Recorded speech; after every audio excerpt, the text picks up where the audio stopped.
ពុកម៉ែបងប្អូនថ្ងៃនេះណាចំហុយផ្អកមកចំហុយផ្អកហុយផ្អកផងចំហុយត្រីទៅប៉ះត្រីបង្ហើមត្រីហើមត្រីកេះបង្ហើមខាងនេះត្រីកេះខាងនោះផ្អកត្រីចកែងត្រីឆ្ពិនមានត្រីឆ្ពិននេះត្រីឆ្កោកហើយគ្មានអីពិបាកទេបងប្អូនចំហុយផ្អកយើងដាក់ស្ករត្នោតយើងណាកុំដាក់ស្ករសហើយក៏ដាក់ខ្ទឹមដាក់ខ្ទឹមក្រហមខ្ទឹមសស្លឹកខ្ទឹមម្ទេសប៊ីចេងដាក់ទៅមកឆ្ងាញ់ចំហុយហើយកូនពៅតាអូឆ្ងាញ់ណាស់ម៉ាក់កូនពៅអត់មានញ៉ាំអីទេគេញ៉ាំតែនឹងទេគេចូលចិត្ត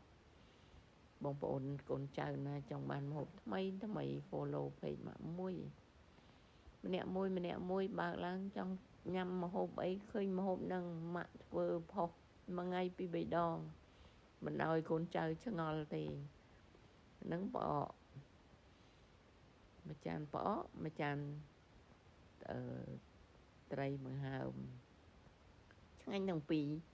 ញ៉ាំអស់បាយទាំងឆ្នាំងបងប្អូនកូនចៅទាំងអស់គ្នា